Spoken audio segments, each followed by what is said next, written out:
참으로 안타깝고 또 개인적으로 보면 정말 뭐 배신감을 느끼죠.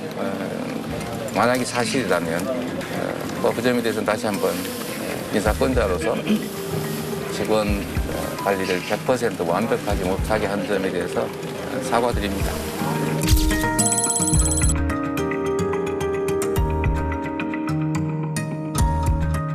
김문기 처장은 개인적으로 시장 재직 때 좀 아셨습니까? 아니면 어떻습니까? 제가 시장 재직 때는 몰랐고요. 예. 그러니까 뭐 합의 직원이었어요.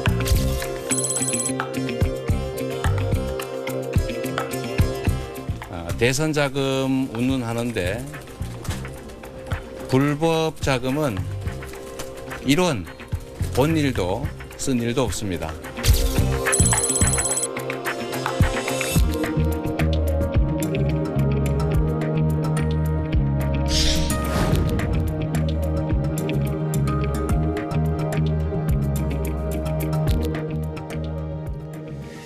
유동규 전 본부장의 입에서 과연 어떠한 이야기들이 이미 검찰 수사 과정에서 나온 것인지 저희가 다 알고 있는 게 아니죠. 이미 상당 부분을 이야기해 놓은 상황일 수도 있고 검찰이 그래서 상당 부분 증거나 정황 증거 등을 확보하고 있는 상황일 수도 있고 어쨌든 유동규 전 본부장의 이야기 이제 석방되고 나서 기자들 만나고 나니까 기자들한테 한 이야기를 통해서 우리가 접하고 있는 것 아니겠습니까?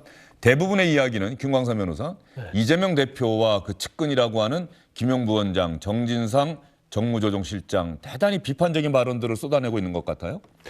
굉장히 돌직구를 저격하고 있는 걸 보여요. 그래서 이제까지 이제 이재명 대표가 이전에 해왔던 얘기에 대해서 거의 뭐 약간 은유적 표현, 뭐 10원 초반 막 이런 얘기 하고 있지 않습니까? 그리고 양파는 계속 깔 수는 있지만 결국은 속이 나온다. 속이 나온다 이런 얘기를 하고 있어요. 그래서 사실은 석방되고 난 이후에 하는 그러한 용어들, 언어들을 보면 굉장히 어록이라고 할 만큼 굉장히 함축적이면서도 많은 의미를 담긴 그런 어휘들이 계속 내뱉고 있거든요. 그래서 아마 본인이 석방되기 전에 많은 생각했을 것이다 이렇게 봅니다. 그래서 지금 언론에서도 왜 유동규 전 본부장이 마음이 변했을까 이런 얘기를 많이 하는데 특히 이제 김문기 씨가 전에 극단적 선택한 이후에 더 막 심경의 변화가 있을 거라 이런 얘기를 하는데 저는 이제 개인적으로 볼 때 뭐 그것도 당연히 영향이 있을 거라고 봅니다. 그런데 한편으로 본인이 사실은 지금 1년 동안 구치소에 수감이 돼 있었거든요.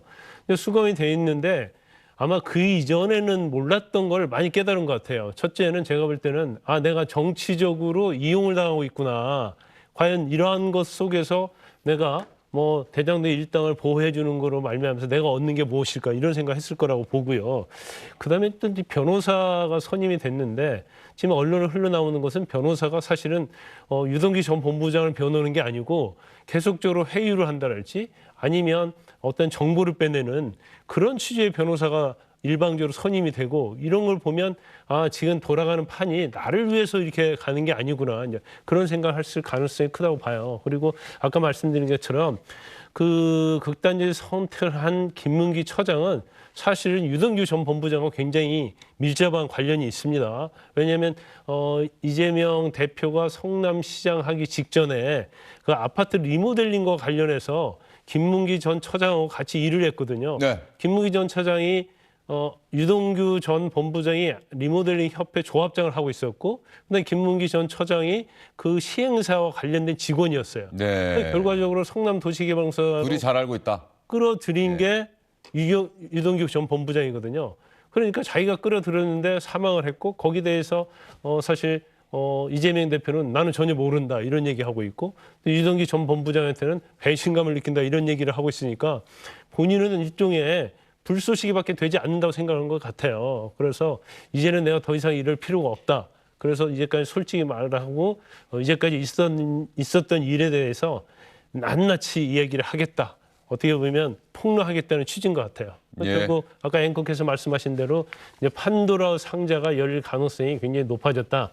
이렇게 볼 수도 있을 것 같습니다. 자, 그러면 일단 김광삼 변호사가 잠깐 언급은 했습니다만 김광삼 변호사가 언론 보도나 또 법조계에서 들은 이야기 유동규 전 본부장은 어떠한 사람인지 이걸 우리가 알아야 되는 것 아니겠습니까?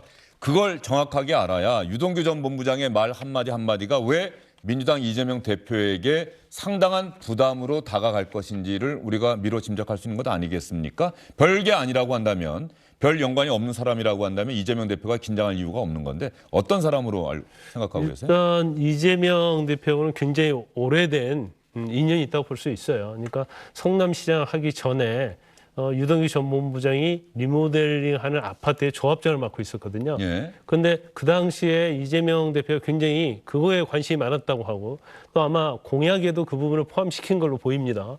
그래서 굉장히 그때 인연을 맺었는데 아마 선거에 도움을 줬기 때문에 2010년에 성남시장에 당선이 된 다음에 인수위 간사를 또 맡게 돼요. 예. 그리고 또 재선을 하고 하면서 성남도시개발공사 기획본부장을 맡고요.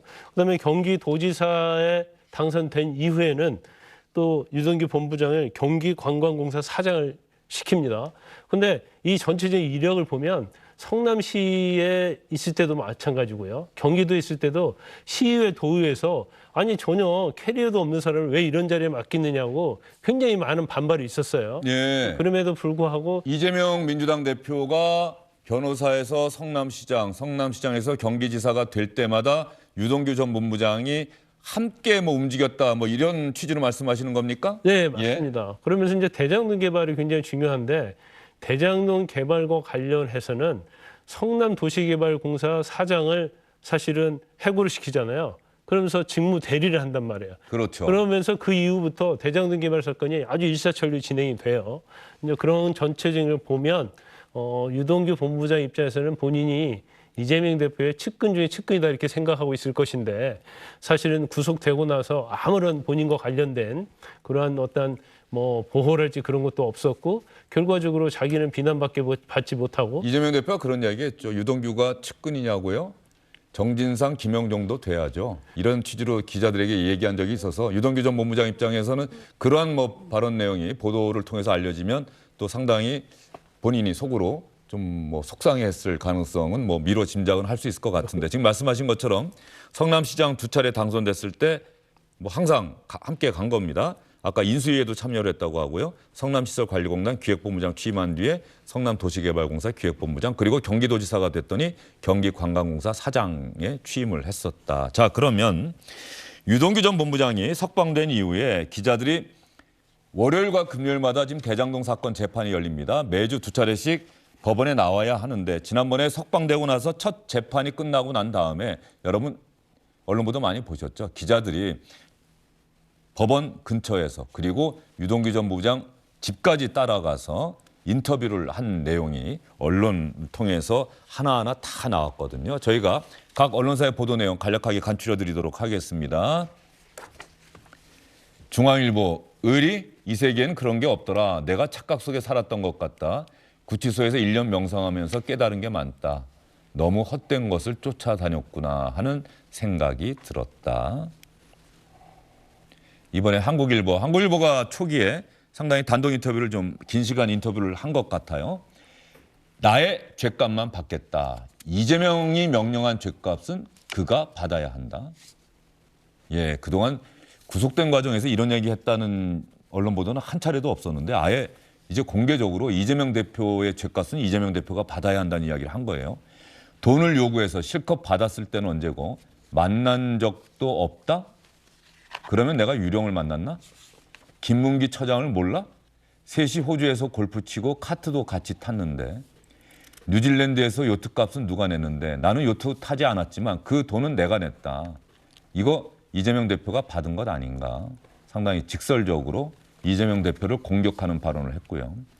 MBN 양파가 아무리 껍질이 많아도 까다 보면 속이 나온다. 이건 뭐 여러 언론사 기자들이 있을 때 한 이야기고요. 회유, 협박 뭐 이런 거 당할 사람 나 아니다. 이거는 또 첫 재판, 석방된 이후에 첫 재판이 끝나고 나갈 때 기자들에게 다 한 얘기이죠. 나는 회유당할 사람이 아니다. 신경 변화 없다. 진실로 가는 게 맞다. 신변 보호 요청해야 되는 것 아닌가. 그런 두려움 전혀 없다. 죄 지은 거 있으면 달게 받고 가족한테 최선을 다하고 살겠다. 예, 유동규 전 본부장의 이야기를 차근차근 복귀왕 전 의원도 뭐 언론 보도 당연히 나오니까 다 보셨을 거예요.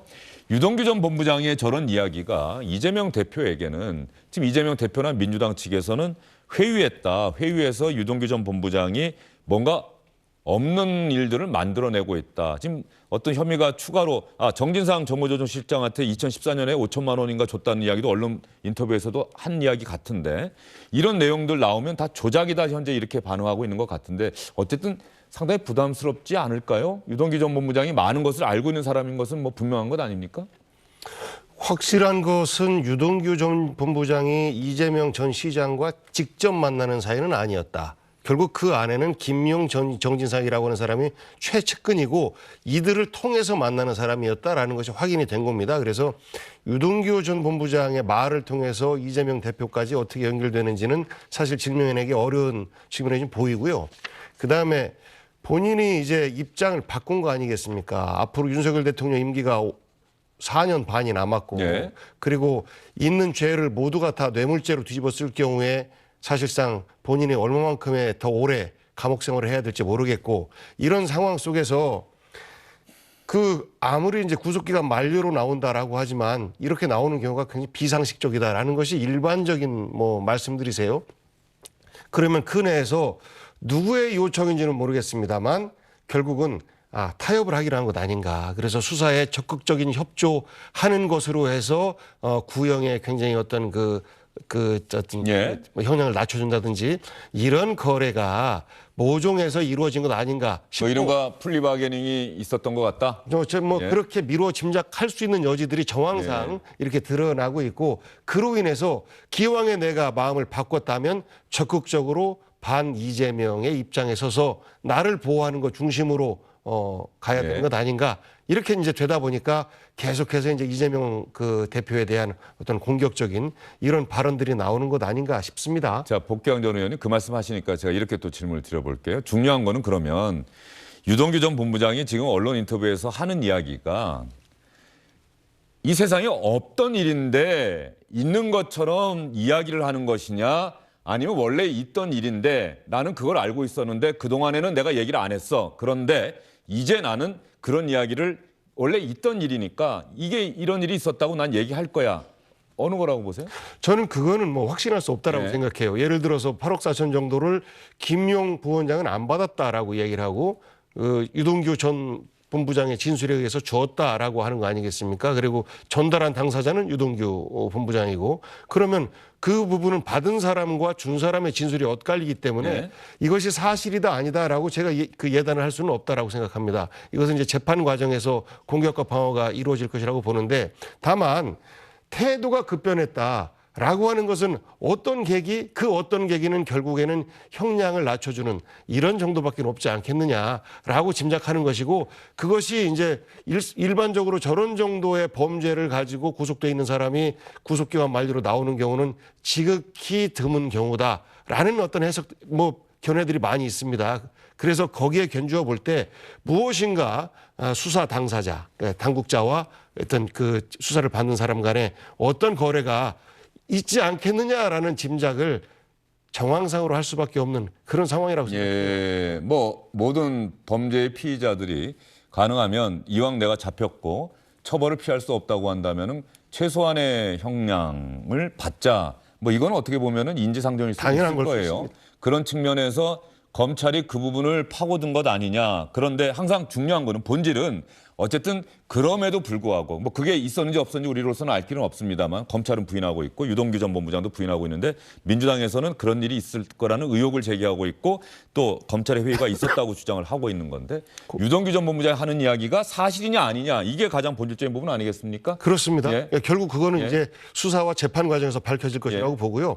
현재 검찰에 대한 불신이 그런 겁니다. 그런데 잠깐만요. 잠깐 제가 자꾸 말을 끊어서 죄송한데 그런데 왜 민주당은 이걸 지금 복귀왕 전 의원처럼 이게 사실인지 아닌지 현재로서는 알 길이 없죠. 수사와 재판을 통해서 드러나야 하는 건죠. 그런데 이재명 대표와 민주당의 입장은 이미 나왔잖아요. 이건 조작이다.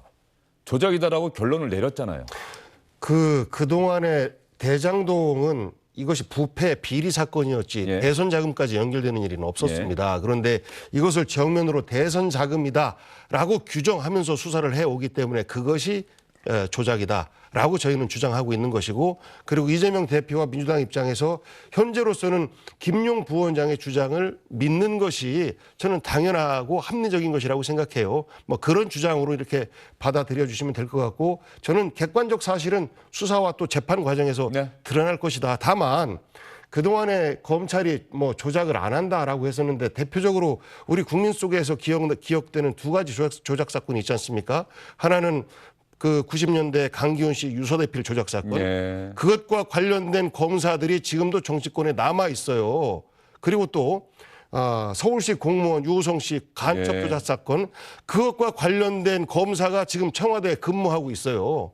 그러한 것들이 아직까지 지워지지 않는 우리의 흔적들이고, 그리고 또 과거에 신계륜 씨 그 사건과 같은 경우에 돈을 준 당사자가 얼마를 줬다라고 얘기했는데, 결국은 그것이 검찰의 세밀하지 못한 조작으로 인해서 거짓임이 드러나는 이런 일들이 있었습니다. 그래서 그런 것들이 반복되는 것 아닌가 라는 의구심을 저희들은 강하게 가질 수밖에 없는 상황입니다. 네, 복경 전 의원 이야기를 길게 들어봤는데 천하람 변호사도 당연히 복경 전 의원의 이야기에 어떠한 논리로 또 대응하실지 궁금하네요. 네, 뭐 사실 결국 실체는 다 드러납니다. 지금 유동규 본부장이 막 이런저런 얘기, 폭탄 발언 하고 있지 않습니까? 뭐 굉장히 이제 핫한 인물이 됐는데, 글쎄요, 저 특히 풀어주는 마당에 검찰에서 회유하거나 압박할 수 있었을까요? 유동규 본부장이 입을 여는 마당에 이 검사가 나한테 이렇게 하더라, 조작하라 그러더라, 이 위험을 왜 감수하죠? 게다가 유동규 본부장은 원래 이재명 대표 쪽이랑 더 가까운 사람이거든요. 전국이 요동침에 따라서 이 말을 어떻게 바꿀지 신뢰할 수 없는 사람이란 말입니다. 제가 검사라고 생각을 해봐도. 그래서 민주당에서 그냥 구체적인 내용 없이 조작일 거다, 회유당했을 거다, 글쎄요, 저는 그게 얼마나 설득력이 있는지 잘 모르겠고요. 그리고 지금 나오는 얘기가 그냥 검찰에서 수사만 하고 있고 뭐 아무것도 없는 상황에서 대선 자금입니다 막 크게 소리만 치고 언론 플레이하고 있고 이러면은 복경 의원님 말이 맞아요. 근데 지금 유동규 얘기만 있는 게 아니라 거기와 굉장히 구체적으로 뭐 몇 월에 얼마 하고 지금 하는 남욱의 진술도 있고, 메모장이 있다는 거고. 네, 남욱의 지시에 따라서 그 금전 출납을 관리했던 메모장까지 있다라는 것이거든요. 거기에 따라서 이런 여러 가지 증거라든지 증거인멸 우려라든지 이런 거에 따라서 법원의 구속영장까지 나와 있는 상황에서 이게 그냥 무턱대고 조작입니다, 회유입니다라고 하는 거는 너무 많이 나갔다. 차라리 그냥 좀 더 지켜봅시다라고 하는 거 정도면 제가 이해를 하겠어요. 너무 많이 나갔고요. 입장 바꿔놓고 생각해가지고 만약에 윤석열 대통령의 뭐 오른팔 왼팔이라고 할 만한 뭐 누가 있을지 모르겠습니다만은 뭐 한동훈이 됐든 이상민이 됐든 누군가가 정치자금 받았다라는 명목으로 구속됐다라고 칩시다. 이거 뭐 어떤 정도의 후폭풍이 있겠습니까? 근데 지금도 이재명 대표는 겸허하게 내가 수사 열심히 받겠다 이게 아니라 이거 뭐 조작입니다, 우리 특검으로 대응해야 됩니다라고 하면서 온 당 전체를 지금 전부 방탄으로 쓰고 있는 거거든요. 저는 이런 식으로 가다 보면은 굉장히 위태로운 결과가 될 수 있고, 정무적으로도 지금 이재명 대표 입장에서 급한 거는요, 수사도 수사고 국민의힘도 국민의힘이지만 제일 중요한 건요, 당내에서 반발하는 목소리가 안 나오도록 해야 되는데 지금 겸허하게 가는 게 아니고 우리 당이 전체적으로 나를 보호해줘야 돼 하는 쪽으로 가고 있어요. 저는 그러다 보면 김혜영 전 의원뿐만 아니라 당내에서 이거 이대로 가면 우리 다 죽겠는데? 라고 하는 목소리가 앞으로 더 강해질 거다. 지금 굉장히 위태로운 길로 달려가고 있다. 저는 그렇게 봅니다. 김혜영 전 의원, 저와 함께 SBS 대선 방송도 같이 했었고 이재명 대표에 대해서 비판적인 이야기를 그때도 했었고 인천 출마나 이런 데 대해서도 좀 비판을 했었는데 이게 상당한 논란이 되고 있을 것 같아요. 또 언론에서도 크게 보도가 됐는데 민주당에 몸담고 있는 김혜영 의원이 이재명 대표님 그만하면 되었습니다. 이제 역사의 무대에서 내려와 주십시오. 지금 민주당 내 분위기, 복경 전 의원이 이런저런 이야기 다 들으실 거 아니에요? 솔직하게 한번 말씀해 보시죠. 대부분의 분위기는 이것은 문제가 있다, 지켜야 된다. 그리고 검찰 공화국이 현실화되고 있다. 라는 분위기가 일반적인 분위기이고요. 또 한편으로는 또 걱정도 많이 있습니다. 과거 성남시장 시절 그리고 경기도지사 시절에 이루어졌던 일들이 결국 이재명 대표의 발목을 잡으면서 동시에 민주당의 발목도 잡는 것 아니냐. 이런 걱정들도 일부 있는 것은 사실입니다만 김혜영 의원의 저런 그 말에 대해서 지금은 우리가 그 검찰 공화국과 싸우고 있는 민주당, 야당 이런 정서들이 있는 거 아니겠습니까? 그러면 과거에 책임 있는 그 민주당의 어떤 지도자의 한 사람으로서 곧바로 저렇게 대표를 직격하는 저런 주장은 사실상 정치적 상대편에서나 할 수 있는 주장이기 때문에 저는 나가도 좀 많이 나갔다. 전재수 의원이 그 주식 투자한 부분에 대해서 아쉬운 측면이 있다. 저는 뭐 그런 말을 할 수 있다고 생각해요. 네. 그것에 대해서 일부 뭐 지나치게 비판하고 하는 것들 저는 그건 좋지 않은 건강하지 뭐 못한 문자 폭탄 받는 예, 거면서요. 우리 모습이라고 생각하는데 김혜영 의원의 저 말은 이미 검찰의 수사가 100%다 맞다라는 것들을 먼저 인정하는 거 아니겠습니까? 결국 저것은 민주당 내의 진영을 무너뜨릴 수 있는 그런 우려가 되는 발언이기 때문에 설령 본인이 저런 생각을 갖고 있다 하더라도 좀 다른 차원의 어떤 그 의사 표현을 했으면 더 좋지 않았을까. 예. 더군다나 김혜영 의원 같은 경우는 이재명 대표에 대해서 늘 계속해서 비판적인 입장을 견지해왔던 그런 정치인이기 때문에 더더군다나 당내에서 어떤 민주당 지지자로부터 더 많은 비판을 받는 것 아닌가 싶습니다. 알겠습니다. 시점이 잘못됐습니다. 예. 뭐 어쨌든 일치 단결 100%다 이재명 대표 지키자 이거 아닌 거는 맞는 거네요. 어쨌든 그 퍼센트가 일부의 어느 다른 정도는 될지 목소리는 모르겠습니다만 일부의 다른 목소리는 예. 당연히 있는 것이고요. 예. 그 목소리가 그다지 많은 비중을 차지하지는 않습니다. 알겠습니다. 자, 유동규 전 본부장을 검찰이 회유했다. 국정감사 자리에서 민주당 의원들이 특히 김의겸 의원이 많이 제기를 했는데요. 여기에 대해서 서울중앙지검장이 원래 수사와 관련된 이야기는 국정감사나 국회의원의 질문에도 답변을 잘 안 하거든요. 원론적인 이야기만 하는데 이 송경호 서울중앙지검장이 물러섬 없이 한 이야기가 있습니다. 반복해서 한 이야기가 있는데요. 수감자를 불러서 뭔가 회유하고 협박하고 있는 거 아닌가라고 하는 강한 의심이 듭니다. 전혀 아닙니다. 유동규는 별건 사건의 피의자의 자격으로 조사를 진행하고 있습니다.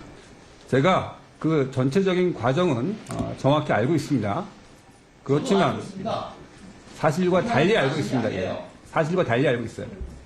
지검장님, 진행 중인 사건에 대해서는 답변을 안 하시는 것 같은데 조금 기준이 다른 것 같아요. 유동규 사건에 대해서는 조금 자세하게 답변하시대요. 왜냐하면 예, 그 왜 그러죠? 사실과 다른 이야기를 하니까 다른 그렇습니다. 의원님들 아까도 사실과 다른 이야기 계속.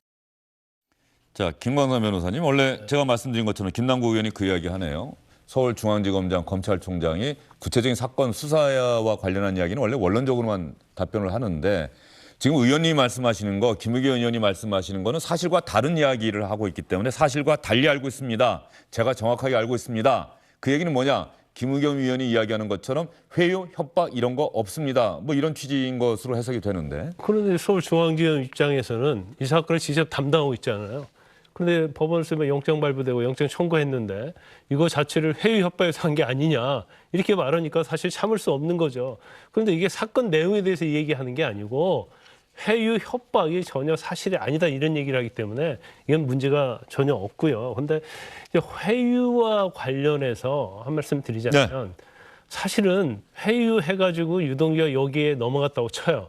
근데 사실은 본인이 어떤 얘기를 하느냐가 이재명 대표에게 불리한 얘기를 하면 또 이재명 대표의 측근에게 불리한 얘기를 하면 사실 자기도 그 범죄의 공범이 되는 거거든요. 그렇기 때문에 자기가 형량이 높아질 수밖에 없어요. 네. 아무리 검찰이 봐준다고 했다 하더라도 지금 범죄가 계속 추가되는 거 아니에요? 그럼에도 불구하고 유동규가 이렇게 얘기한 것은 회유 협박이라고 볼 수 있을까 이런 생각이 들고요. 아마 검찰도 처음에 유동규가 그냥 말하면 믿지 않을 거예요. 왜냐하면 유동규 말 한 가지만 가지고 수사를 진행했다가 잘못하면 낭패당할 수 있는 거거든요. 그렇죠. 그럼 유동규가 한마디 하면 그걸 대장동 일당이라고 할 수 있는 나무, 김만배를 비롯해서 거기에 관여된 사람들에게 다 체크를 하고 확인을 해야죠. 그다음에 관련된 물증, 뭐 이래갖고 CCTV랄지 출입 기록이랄지 뭐 문건이랄지 이거 다 확인해서 크로스 체크를 해서 하는 거기 때문에 제가 볼 때는 회유나 협박 갖고 되지 않는다. 단지 제가 볼 때는 민주당을 볼 때는 이 얘기는 반드시 본인들이 명확히 해야 돼요. 자, 회유를 유동규가 당해서 했는데 그러면 돈을 준 게 사실이냐 아니냐. 그럼 회유 당해서 사실을 얘기했어요. 그러면 그건 어떤 거예요? 나쁜 거예요? 좋은 거예요? 제가 아까 그 이야기를 복귀하면서 계속 한 거죠. 그 부분에 대해서는 말하지 않고 계속 조작 수사다, 조작 수사다 이런 얘기를 하고 있거든요. 그런데 지금 김용 부원장과 관련해서는 언론에 나온 증거만 가지고도 너무나 명확하다 보거든요. 당사자는 부인하고 있지만. 그렇죠. 그래서 단지 돈을 받은 건 명확한데 그 돈이 어디로 흘러가는 거에 대해서는 부인할 수 있죠. 당연히. 이건 전혀 그런 사실이 없다. 김용 부원장이 돈 받았을지는 모르겠다. 이 정도의 어떤 보면 언어를 가지고 얘기를 하면 다 이해를 할 수가 있는데 네. 그게 아니고 김용 부원장이 돈 받은 것 자체부터 부정하고 시작하면 사실은 어떤 말을 해도 탄핵 이해를 건달할지 어떤 이야기를 해도 사실은 믿기가 힘든 그런 상황이기 때문에 전략적으로 제가 볼 때는 좀 잘못하고 있지 않나 싶습니다. 잠시만요. 김광삼 변호사님께 제가 질문 드리고 싶은 게 생각이 났는데, 자, 회유와 관련해서 그 근거가 되는 게 유동규는 어쨌든 모든 사람들은 구속된 상태에 있기보다는 자유로운 상태에 있기를 원하지 않겠습니까? 네네네. 그래서 너 석방시켜 줄게. 너 석방돼서 가족과 함께 살게 해줄 테니까 네가 알고 있는 내용을 다 이야기 좀 해. 라고 이야기할 가능성이 큽니까? 아니면 얼마 전에 검찰은 국정감사장에서 그런 얘기했어요. 저희가 회유하려고 하면 그 신병을 계속 확보하고 있지 왜 풀어줍니까? 풀어주면 그 사람이 돌아다니면서 무슨 얘기할지 우리도 모르는데 검사라면은 어떤 선택이 어떠한 설득이 더 논리적인가요? 아니 검찰에서는요. 예. 형량에 있어 구형에 있어서 우리가 잘 검토를 해보겠다 이렇게 얘기를 할 수 있지만 이제 풀어주게 되면요. 사실 이제까지 알려진 것은 유동규 전 본부장이 정진석, 김용이랄지 또 대장동 일당과 좀 친한 그런 거잖아요. 예. 그럼 오히려 증거 관련해서 굉장히 인멸할 수 있고 법정에서 다른 얘기를 할 수 있어요. 밖에 나가서. 예. 그렇죠. 그래서 이번에 좀 언론도 마찬가지고 민주당에서 주장한 것 중에 잘못된 게 회유하고 그러면서 풀어준 게 아니냐 이런 얘기를 하고 있는데 유동규 전 본부장이 구속됐잖아요. 여기에 대해서 별건으로 검찰에서 또 기소를 했어요. 그리고 이 사건이 병합이 됐기 때문에 원래 구속기간이 6개월인데 6개월 더 구치소에 있었단 말이에요. 또 검찰에서 또 기소를 했어요. 그래서 검찰에서 다시 이놈도 병합해줘라. 근데 그래서 법원이 그건 그렇죠. 6개월 더 구속시켜달라. 이렇게 검찰에서 의견을 냈는데 법원에서 아니다. 이건 별건을 우리 병합하지 않는다 하면서 구속만기가 돼서 법원이 풀어준 거예요. 그러니까 검찰은 오히려 지금 유동규를 잡고 있으려고 한 거죠. 근데 이제 그 시스템이랄지 그 과정을 모르니까 이제 석방된 거에만 집중을 해서 검찰이 의도적으로 풀어준 게 아니냐 이런 이야기를 좀 언론서도 일부 하고 있고 그런데 그게 아니고 검찰이 풀어준 게 아니고 법원서 풀어준 거다. 다만 법원이 그런 결정을 할 때 검찰이 더 의지가 있었다면 강력하게 더 구속할 필요성이 있다라고 법원을 설득해야 되는데 이번엔 그게 없는 것 같더라라는 게 뭐 우리 취재 기자들의 또 취재이기도 그 하더라고요. 부분은 이제 더 적극적으로 했는지 어쩐지 모르겠어요. 예. 자, 그러면 여기서 여러분께서 가장 궁금하시고 저도 궁금한 내용이고요. 우리 기자들이 유동규 전 본부장을 인터뷰를 많이 하고는 있습니다만 긴 시간 속에 있는 이야기까지 다 터놓을 시간 정도의 긴 시간 인터뷰를 한 건 아니거든요. 왜 유동규 전 본부장이 마음을 바꿨을까? 그래서 왜 저런 이야기를 이재명 대표를 공격하고 죗값을 받아야 한다는 이야기까지 할까? 그 이유에 대해서 일단 저희가 영상을 만들어 봤습니다. 이거는 어떤 면에서 보면 저희가 앞으로 세 분과 함께 이야기해 나갈 하나의 도구일 뿐이죠. 이게 사실이다 이런 건 아니거든요. 영상 잘 봐주시기 바랍니다. 즉각 완전히 왜곡이에요. 나부터 조사하는 거예요. 왜? 내일 올가매야 이재명을 욕먹일 테니까.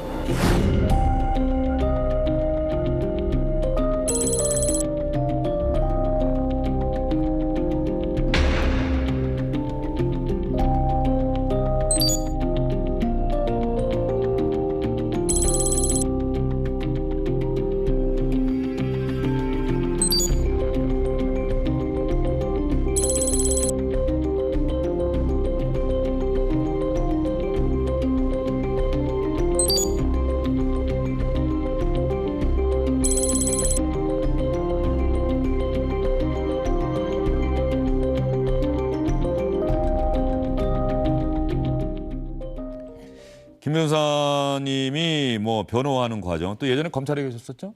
네네. 예. 그러면 당시 피의자도 많이 접하셨을 텐데. 예. 자, 피의자들이 대부분 저 그런 일 한 적 없어요. 전 아니에요.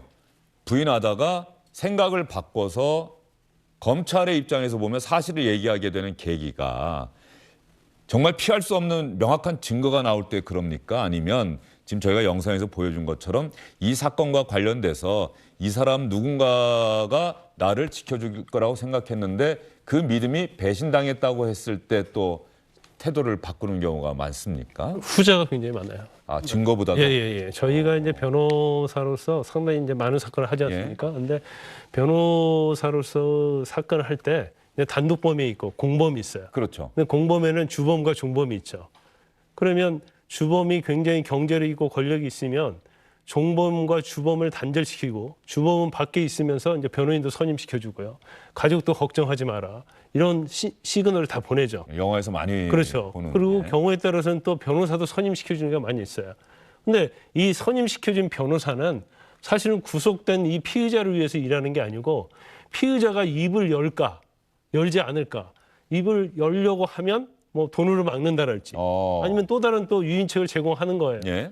그런데 제가 이제 유동규가 처음에 구속됐을 때 저도 방송에서 여러 번 얘기했어요. 저희 끝까지 갈지 모르겠다. 왜냐하면 일단 제일 중요한 것은 지금 당대표인 이재명 대표가 대통령이 됐을 때와 안 됐을 때가 달라질 가능성이 있다. 대통령이 되면 사실은 대통령이 봐줄 수 없어요. 없을 수도 있죠. 그렇지만 본인 입장에 기대할 수 있는 거예요. 내가 그동안 충성을 다했는데 나를 위해서 뭔가를 해주겠지. 그런데 대통령에서 사실은 대통령 선거에서 떨어졌잖아요. 그런데 그 이후에 정진상이랄지 김용이 사실은 아무리 그 유동규를 관리하고 싶어도 관리할 수가 없어요. 왜냐하면 구치소에 있고. 네. 그러면 구치소에서 누구 제3자 보내도 다 녹음되거든요. 본부장의 인터뷰 내용 가운데 가짜 변호사가 왔었다 이런 주장도 있었어요. 그렇죠. 이제 그런 예. 정말 왔다고 한다면 예. 제가 아까 말씀드린 전형적인 그런 경우거든요. 예. 근데 본인 입장에서 보면 변호사가 왔는데 자기는 선임도 안 했어요. 근데 누가 선임시켜서 변호사가 왔어. 자기가 무슨 얘기하는지 감시하는 것 같더라. 뭐 그렇죠. 이런 그렇죠. 검찰에서 무슨 얘기를 했느냐, 뭐 했느냐 다 물어본단 말이에요. 그럼 그 말이 또 밖에 새어나가고. 그러니까 의리가 없다랄지 본인의 입장은 끝까지 나를 지켜주리라고 생각을 했는데 그게 이제 안 됐을 경우에는 이제 마음이 변화가 되는 거죠. 끝까지 가면 사실은 성남시, 성남도시개발공사와 관련된 지책을 가진 사람 중에서 구속된 게 유동규잖아요. 나머지 민간업자단 말이에요. 예. 그러면 어떻게 보면 시와 관련된 도시개발공사와 관련된 거에 있어서는 본인이 가장 주범이 되는 거죠. 그러면 가장 형량을 많이 받을 수밖에 없어요. 그러면 내가 이런 것이 아닌데 내가 이렇게 죽을 수 없다. 그런 생각을 했을 가능성이 크다. 그다음에 그 이후에 언론에 나오는 거랄지 이제 그런 걸 딱 보면 이미 나는 저들로부터 이제 버림받았다 이런 생각을 했을 가능성도 있다고 봅니다. 유동규 전 본부장이 김광선 변호사님 지금 재판도 받고 있고요. 본인이 대장동 사건 관련해서 기소가 돼 있잖아요. 김만배 씨, 남욱 이런 일당과 함께 재판도 매주 2차례 받아야 하고 지금 대선 자금 관련한 내용도 본인의 진술에 의해서 이게 언론에 공개가 됐고 김용 부원장이 구속이 됐어요. 이 수사에 대해서는 계속 또 검찰에 계속 소환돼서 얘기하는 겁니까? 김광선 변호사가 보기에 이미 충분한 내용의 진술을 다 하고 나왔으리라 생각합니까? 일단 이제 상당 부분을 많이 했고요. 그러면 이미 이 얘기한 내용을 검찰에서 수사를 할 거 아니에요? 그러면 사실 일치되지 않는 부분이 있을 수도 있고요. 그다음에 처음 이 얘기한 것과 기억이 또 다를 수 있을 거예요. 그러면 그 부분을 수사를 하면서 또 유동규 전 본부장의 진술이 필요한 거는 계속 부를 겁니다. 그래서 크로스 체크를 하는 거죠. 그래서 증거가 어느 정도 확정이 됐다고 하면 사실 구속하고 소환하고 압수수색영장 청구해서 발부받고 수사를 진행을 할 거예요. 그래서 이제 김용 부원장에 대한 8억에 대한 유동규 전 본부장의 말은 제가 볼 때는 시작이 불과하다고 봐요. 왜냐하면 뭘로 추론해 볼 수 있냐면 본인이 석방되고 나서 한 얘기를 전체적으로 보면 양파란 얘기를 하잖아요. 네. 그러면 사실 이제서 본인이 양파를 한 껍질, 두 껍질 이제 벗겨놓은 거단 말이에요. 그럼 앞으로 계속 벗기겠다는 얘기고 자기가 던진 돌멩이, 작은 돌멩이라는 얘기를 하고 있어요. 네. 작은 돌멩이 하나에 이렇게 난리인데 큰 돌멩이 하나 던지면 얼마나 난리가 나겠느냐. 이런 취지로 얘기를 하고 있기 때문에 유동규 전 본부장이 이제 대장동과 관련해서는 가장 키맨 중에 키맨이라고 할 수 있거든요. 그래서 향후에 있어서는 엄청난 파장이 일어날 가능성이 크다. 저는 그렇게 봅니다. 그리고 유동규 전 본부장이 생각을 바꾼 이유가 있다고 한다면은 결국 본인의 형량 그리고 배신감 뭐 이 두 개가 다 종합적으로 작용했다고 보시는 거예요? 예, 그래서 예. 볼 수 있는. 어쨌든 자신이 가능한 한 적게 형량을 받을 수 있는 혐의를 인정하겠다. 그리고 나의 이런 행위는 뭐 공통적으로 이 조항 다 해당이 되겠지만 내가 이 행위를 했던 이유는 뭐 정치자금법 위반, 정치자금을 전달하기 위해서다. 그러면 그 상당히 형량이 줄어든다. 뭐 이런 얘기가 있더라고요. 쉽게 말하면요. 실제로 이를 지시하고 명령하고 지휘한 사람 따로 있는데 나 혼자 독박 쓰지 않겠다는 거예요. 예. 그런 취지인 것 같아요. 뭐 석방돼서 하는. 그게 그래서 내가 한 죄값은 내가 받고 예. 이재명 대표가 명령한 건 이재명 대표가 받아야 한다 이런 이야기를 한 건데 지난해 국정감사 때 당시 사실 저희도 그렇고 기자들도 그렇고 국정감사장에 있던 많은 의원들도 모르고 있던 내용인데 이재명 당시 경기지사가 국정감사 답변 과정에서 불쑥 내뱉었던 이야기가 있는데 여러분 혹시 기억하시나 모르겠어요. 그때 유동규 전 본부장의 당시 상황에 대해서 언론은 거의 잘 모르고 있었거든요. 검찰이 수사를 하고 있다. 그리고 뭐 휴대전화 뭐 버렸다 이런 정도까지만 보고됐던 것 아닙니까? 그런데 그 휴대전화 보도와 관련해서도 이번에 유동규 전 본부장이 누가 자기에게 휴대전화 없애라, 병원에 입원해라 이런 얘기했다는 인터뷰도 이번에 했었는데 말이죠. 당시 지난해 국정감사장 답변 한번 볼까요? 제가 들은 바로는 작년부터 이혼 문제 때문에 집안이 너무 문제가 있다고 그래서 아마 그 체포당할 당시에 그 압수수색 당시에 자살한다고 약을 먹었다고 해요. 그래서 뭐 침대에 들어 누워 있었다 뭐 이런 보도가 있던데. 지사님, 근데 제가 듣다 보니까 그 유동규가 자살약을 먹고 누워 있었다. 그렇게 본인밖에 알 수 없는 상황을 어떻게 이렇게 잘 아세요? 정의사 실장님이 보고해 준 겁니까? 그분이 어쨌든 우리하고 전혀 인연 없는 사람이 아닌데 하여튼 제가 가까이 있는 사람들과 아는 사이 아니겠어요? 누가 그렇게 보고를 주셨어요? 잘 기억이 안 납니다. 기억이 안 나세요? 그거 네. 얼마 안 되지도 않았는데. 예, 지난해 국정감사 꼭 1년 전에 국정감사장에서 이런 이야기를 했었는데 뭐 복경 전 의원님 보태실 말씀 있습니까? 제가 상당히 긴 시간 이야기를 했는데 말이죠. 유동규 전 본부장의 입이 판도라의 상자를 여는 입이 될 것이냐 아니면 그냥 자기만의 주장에 그칠 것이냐. 이것이 부패 비리 사건이 갑자기 정치자금, 대선 자금으로 점프한 그를 통해서 유동규 씨는 자유를 얻고 충분히 의심할 만한 대목입니다. 네. 그렇기 때문에 저는 과연 검찰의 수사가 공정하게 진행될 것인가라는 의심을 많이 받는다라고 하면 저는 객관적 특검으로 이 문제를 국민들과 함께 투명하게 저는 파헤치는 것, 저는 그것이 정답 아닌가라는 말씀을 마지막으로 드리고 싶습니다. 뭐 특검을 여당이 뭐 반대 의사는 분명히 밝혔는데 뭐 설사 응한다고 하더라도 또 협상에 항상 시간이 걸렸기 때문에 그 시간에 검찰이 뭐 수사를 거의 다 마무리 지을 수도 있지 않을까 하는 생각도 좀 들어요. 네, 그래서 특검이 사실 의미가 없습니다. 그러니까 지금 법사위원장이 저희 당의 김도읍 의원인 상황에서 이걸 합의해서 통과시킬 가능성 없고 패스트트랙 가능성 휴대전화 얘기하지만 조정훈 의원이 비판적이죠? 네, 예. 비판적인데다가 패스트트랙이라고 해서 막 진짜 패스트푸드처럼 뭐 20-30분 만에 되고 뭐 하루 이틀 만에 되고 이런 게 아니거든요. 그 몇 달 걸립니다. 그래서 지금 특검 논의는 사실상 의미가 없고요. 그냥 정무적으로 제가 안타까운 것은 이재명 대표가 좀 쫓기는 것 같아 보인다. 만약에 정말로 본인이 여유가 있다면은 내 사법적인 대응은 그냥 내가 알아서 할 테니까 당에서는 신경 쓰시지 말고 우리 예산이나 법안이나 잘 챙기고 이건 너무 걱정 안 하셔도 된다. 우리 뭐 잘 해보자. 이러고 지나갈 텐데 그러니까 너무 과민하게 나오시니까 지금 본인과 당 자체를 굉장히 힘든 수렁으로 끌고 가고 계신 거 아닌가 생각이 됩니다. 예. 안녕하십니까, 주영진입니다. 더 많은 뉴스와 라이브 이벤트를 보고 싶으시다면 화면 오른쪽을 눌러서 구독해 주시기 바랍니다. 저희 SBS 앱을 다운로드 받으시면 뉴스 속보 알림도 받아보실 수 있습니다. 텔레비전으로도 SBS 뉴스, 유튜브로도 SBS 뉴스 잊지 마시기 바랍니다.